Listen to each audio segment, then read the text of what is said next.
We're on that clock, man. Your clock's Yeah, I'm not. starting. Yeah, I'm not used to being on the clock. That clock's broken. It's like, Oh, there we it go. goes. Now we're on the serious clock though. But I was gonna ask you, man. Are you a fantasy football fan? I don't do fantasy football just because I like my friends and I like my friendships. Okay. And I don't. I feel like I would get too sort of competitive. Also, I like the idea of team sports, and I feel like you play fantasy football. Yeah, I do, but So I feel like you like. What's your team? well, my heart, because I'm from Kansas City, is the Chiefs. Okay. But if I'm going fantasy, I got to go New England. Right. Because you got because Right, but don't you find yourself just looking It's at weird. individual players more? Yeah, you do. So And I was gonna set it up because not only do I play fantasy football, guess what else I play? What's that? I play fantasy EGOT because I'm a film nerd. Fantasy EGOT? What is that? because EGOT's the thing they dropped on 30 Rock, which means you're gonna win. Oh, God. Yes, Oh, the okay, Emmy, Grammy, Oscar, Tony joint.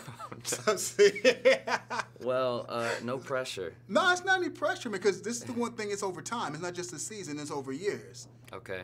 So I got you though. You're my #1 draft I choice. don't, You already got half of it. I don't, you know, those things are, when you sort of get nominated for anything, you kind of feel like, wow, that you're thrilled. You know what I mean? Right, Like right. you're No, it's an obviously honor, you're yeah. obviously thrilled. You know, you grow up. You as a kid, you watch movie stars and rock stars on those types of award shows, but then you experience it the way that you experience it being inside of it, inside the bubble, and I think you're thrilled to be recognized by your peers. Right. But also, I feel like something that affects you more is actual, conversation with a fan that comes up to you on the street and Okay, I says, get you. "Oh, I love you were really funny and Friends with Benefits," or I love their time, I 'cause it's- love your right, last album," or right, anything. You right. know, that to me is more like, oh wow, you kind of sometimes you do get caught up in the bubble of making something and you forget that that a lot of people see it. So. But don't feel any. I know we're on the clock, but don't feel any pressure. I'm going to win it.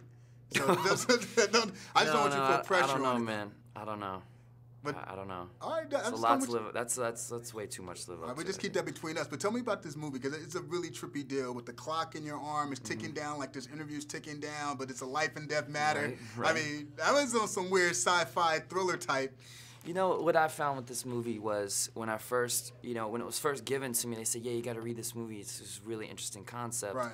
But I read the movie, and to be honest, I saw this character as just like, even though this is a macro level, otherworldly concept as only Andrew Niccol can do. True. I just saw this character as like an everyday man who gets pushed too far.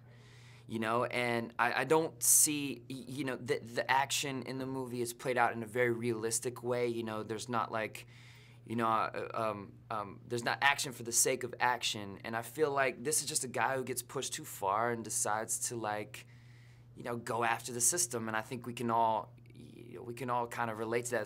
Serendipitously, I think we can really relate to that with the protesting, that's happening. That's true. That's going down on Wall Street. Yeah, there are a lot of similarities with that, so which is cool. But no, I definitely appreciate the time. I know we're about to run out, but the good thing about it, though, although the clock's going to hit 0, we're both still going to be alive after this. Yes. So we'll be around to talk about the next movie. Yeah, Man. right. That's a lot of pressure, man. I would good. be like scrubbing the arm. I'd be gangster for real with it. It was a lot of fun. We were constantly had to be aware of things like that. But do you have dots on your arm? That's the CGI that goes into the movie. You have dots on your arm, and you're like, wait, how long do I have to live again in this? Right. scene? So the main thing is remembering how much time. Sure. It's all good, man. Yeah. Thanks a lot. All right. Appreciate it. Thank you, man. I don't believe we've had the pleasure of your company before, Mr. Salas. Will Salas. Philippe Weiss. You must come from time. You could say I'm gambling my inheritance. You must be young. When you've been 25 for 85 years like I have, and knowing only a random act of violence can take your life, you learn to appreciate what you have. Of course, some think what we have is unfair. The time difference between zones. I've heard that. But hasn't evolution always been unfair? Always been survival of the fittest? This is merely Darwinian capitalism. natural selection. Absolutely. The strong survive.